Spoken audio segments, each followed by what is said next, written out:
بسم اللہ الرحمن الرحیم۔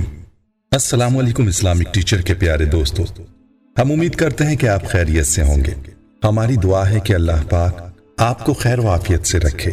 پیارے دوستو، قبر، عذاب قبر، پل صراط، حساب کتاب کا دن اور جنت جہنم، یہ سب ایسی اصطلاحات ہیں جن کا تعلق آخرت کی زندگی کے ساتھ ہے، اور آخرت پر ایمان لانا مسلمان کے بنیادی عقائد میں سے ہے۔ اگر کوئی آخرت کا انکار کرے گا تو اس کا ایمان زائل ہو جائے گا۔ آج کی ویڈیو میں ہم آپ کو حضرت علی رضی اللہ تعالی عنہ کا ایک قول بتانے والے ہیں جس میں قبر کے اندر سانپ کا ذکر کیا گیا ہے، اور ساتھ میں اس گناہ کا ذکر کیا گیا ہے جس کی وجہ سے انسان پر سانپ مسلط ہوگا۔ حضرت علی رضی اللہ تعالی عنہ کے قول کے مطابق وہ کون سا گناہ ہے جس کی وجہ سے قبر میں سانپ کا عذاب ہوگا؟ اس بارے میں مکمل تفصیل جاننے کے لیے آپ سے التماس ہے کہ ویڈیو کو آخر تک ضرور دیکھیے گا، اور اگر آپ ہمارے چینل اسلامک ٹیچر کی ویڈیو پہلی بار دیکھ رہے ہیں اور ابھی تک آپ نے ہمارے چینل کو سبسکرائب نہیں کیا تو ہماری آپ سے گزارش ہے کہ آپ ہمارے چینل کو ضرور سبسکرائب کر لیں اور ساتھ ہی لگے بیل کے بٹن کو بھی پریس کر لیں تاکہ آپ کے پاس فیوچر میں ہماری اپلوڈ ہونے والی مزید اسلامک اور معلوماتی ویڈیوز کا نوٹیفیکیشن بر وقت ملتا رہے۔ پیارے دوستو، ہم آپ کو حضرت علی رضی اللہ تعالی عنہ کا قول بھی بتاتے ہیں، لیکن اس سے پہلے ضروری ہے کہ آپ کو عذاب قبر کے بارے میں کچھ ایسی باتیں بتائی جائیں جن کے بارے میں اکثر لوگ سوالات کرتے رہتے ہیں۔ یاد رہے کہ عذاب قبر شریعت اسلامیہ کی ایک خاص اصطلاح ہے جسے لفظی معنی و مفہوم کے ساتھ نہیں سمجھا جا سکتا۔ دنیاوی زندگی اور آخرت کے درمیانی وقفے کو برزخ یا قبر کہا جاتا ہے، اور یہ بات بھی یاد رہے کہ مردے کو زمین کے جس 2 گز کے ٹکڑے میں دفن کیا جاتا ہے، قبر کی وہ حقیقی مراد نہیں ہے، یعنی قبر برزخ کے لیے کوئی بھی متعین و مخصوص جگہ نہیں ہے۔ دوستو، روح کے جسم عنصری سے پرواز کر جانے کے بعد جسم جس شکل میں بھی ہو، خواہ پانی میں ہو، درندے کے پیٹ میں ہو یا زمین میں مدفون ہو، سالم ہو یا معدوم ہو گیا ہو، اسے برزخ یا قبر ہی کہتے ہیں۔ اسی برزخی مستقر میں نیک روح کو راحت اور بری روح کو تکلیف و عذاب کا سامنا کرنا ہوتا ہے، جسے عذاب قبر کہتے ہیں، اور یہ ہر مسلمان کا عقیدہ ہے۔ یاد رہے کہ عذاب قبر آخرت کے حساب کتاب اور جزا و سزا کی تمہید ہے۔ آخرت کا حساب کتاب صرف اتمام حجت کے لیے ہوگا۔ خدا کے علم ازلی میں جنہیں آخرت میں پکڑا جانا ہے اسے ہی برزخ میں عذاب دیا جاتا ہے، لہذا برزخ کے عذاب سے قبل حساب کتاب کی ضرورت نہیں۔ یاد رہے کہ عذاب قبر قرآن کریم کی متعدد آیات اور بے شمار متواتر صحیح احادیث سے ثابت ہے۔ اہل سنت والجماعت کا اتفاقی اور اجماعی مسئلہ ہے۔ معتزلہ جیسے گمراہوں کے سوا کسی نے بھی عذاب قبر کا انکار نہیں کیا۔ قرآن پاک کی سورہ غافر میں ارشاد باری تعالیٰ ہے، ترجمہ آیات: پھر خدا تعالیٰ نے اس مومن کو ان لوگوں کی تدبیروں سے محفوظ رکھا اور فرعون والوں پر ماں فرعون کے موذی عذاب نازل ہوا، جس کا بیان یہ ہے کہ وہ لوگ برزخ میں صبح و شام آگ پر پیش کیے جاتے ہیں، یعنی جلائے جاتے ہیں، اور جس روز قیامت قائم ہوگی تو حکم ہوگا کہ فرعون والوں کو ماں فرعون کے نہایت سخت عذاب میں داخل کرو۔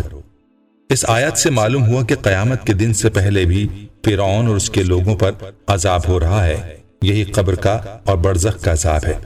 اسی طرح سورہ نوح میں ارشاد ہے، ترجمہ: اپنے گناہوں کے سبب وہ یعنی حضرت نوح علیہ السلام کی قوم کے لوگ غرق کیے گئے، پھر آگ میں داخل کیے گئے۔ ان لوگوں کا قیامت سے پہلے آگ میں داخلے سے مراد برزخ اور قبر کی آگ میں داخلہ ہے۔ اسی طرح اگر دیکھا جائے تو قبر میں عذاب و راحت اور فرشتوں کے سوال کے بارے میں احادیث متواتر ہیں اور کثیر صحابہ سے منقول ہیں۔ حضرت ابو ہریرہ رضی اللہ تعالیٰ عنہ سے روایت ہے کہ رسول اللہ صلی اللہ علیہ وسلم نے فرمایا، جب کسی میت کو قبر میں رکھ دیا جاتا ہے تو اس کے آس پاس سیاہ رنگ کے نیلی آنکھوں والے 2 فرشتے آتے ہیں، ایک کو منکر دوسرے کو نکیر کہا جاتا ہے۔ وہ دونوں اس میت سے پوچھتے ہیں، تو اس شخص یعنی نبی کریم صلی اللہ علیہ وسلم کے بارے میں کیا کہتا ہے؟ وہ شخص وہی جواب دیتا ہے جو دنیا میں کہتا تھا کہ وہ اللہ کے بندے اور اس کے رسول ہیں۔ میں گواہی دیتا ہوں کہ اللہ کے سوا کوئی معبود نہیں اور محمد صلی اللہ علیہ وسلم اللہ کے بندے اور رسول ہیں۔ پھر وہ فرشتے کہیں گے کہ ہم جانتے تھے تو یہی جواب دے گا۔ پھر اس کی قبر 70 گز وسیع کر دی جاتی ہے اور اسے منور کر دیا جاتا ہے۔ پھر اسے کہا جاتا ہے کہ سو جا۔ وہ کہتا ہے میں اپنے گھر والوں کے پاس جا کر ان کو بتا دوں۔ وہ کہتے ہیں دلہن کی طرح سو جا، جسے اس کے محبوب ترین شخص کے علاوہ کوئی نہیں جگاتا۔ اللہ اسے قیامت کے دن اس کی خوابگاہ سے اٹھائے گا، اور اگر وہ منافق ہو تو یہ جواب دے گا میں لوگوں سے کچھ سنا کرتا تھا اور اسی طرح کہا کرتا تھا، مجھے نہیں معلوم۔ فرشتے کہیں گے ہمیں معلوم تھا تو یہی جواب دے گا۔ پھر زمین کو حکم دیا جاتا ہے کہ اسے دبوچ لے۔ وہ اسے اس طرح دبوچتی ہے کہ اس کی پسلیاں ایک دوسرے میں گھس جاتی ہیں۔ پھر اسے اسی طرح عذاب دیا جاتا ہے یہاں تک کہ قیامت کے دن اسے اسی جگہ سے اٹھایا جائے گا۔ تو دوستو، آپ نے عذاب قبر کے حوالے سے یہ روایات ملاحظہ فرمائی۔ آئیے اب آپ کو حضرت علی رضی اللہ تعالیٰ عنہ کی وہ حکایت بتاتے ہیں جس میں آپ نے قبر میں سانپ کا ذکر فرمایا۔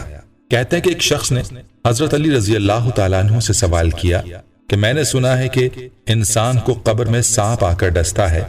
تو حضرت علی رضی اللہ تعالیٰ عنہ نے فرمایا کہ اے شخص، یاد رکھنا ہر انسان کو سانپ نہیں ڈستا، بلکہ خاص گناہ ہے جس پر انسان کو قبر کے اندر سانپ ڈستا ہے۔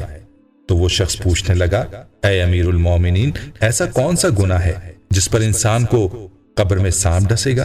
تو آپ رضی اللہ تعالیٰ عنہ نے فرمایا کہ یاد رکھو ایسا انسان جس کو اللہ نے دوسروں کی مدد کرنے کی قدرت دی ہو اور وہ شخص دوسروں کی مدد نہ کرے اور دوسروں کو حقیر جانے، تو ایسے شخص پر قبر کے اندر ایک سانپ چھوڑ دیا جائے گا جس کو شجاع کا نام دیا جاتا ہے۔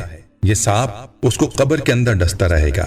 اس لیے جب بھی کسی کو تمہاری مدد کی ضرورت ہو تو کوشش کرو اپنی استطاعت کے مطابق اس کی مدد کرو، کیونکہ جب کوئی مسلمان اپنے مسلمان بھائی کی مدد کرتا ہے تو اللہ اس کے عمل سے خوش ہوتا ہے۔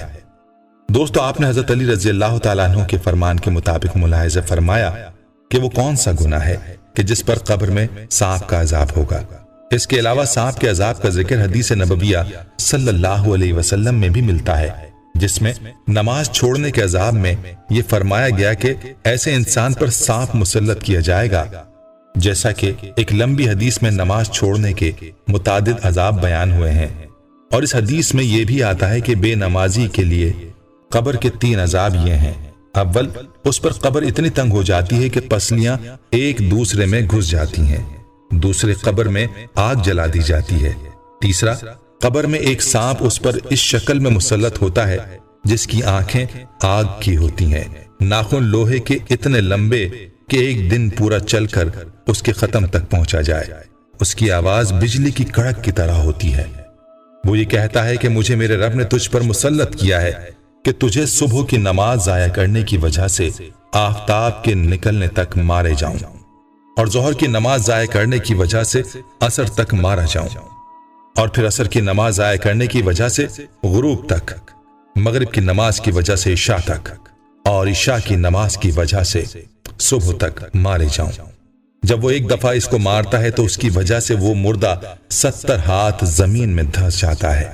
تو دوستو، معلوم ہوا کہ بعض گناہ ایسے ہیں جن کی پاداش میں انسان پر سانپ، بچھو اور کیڑے مکوڑے چھوڑے جائیں گے۔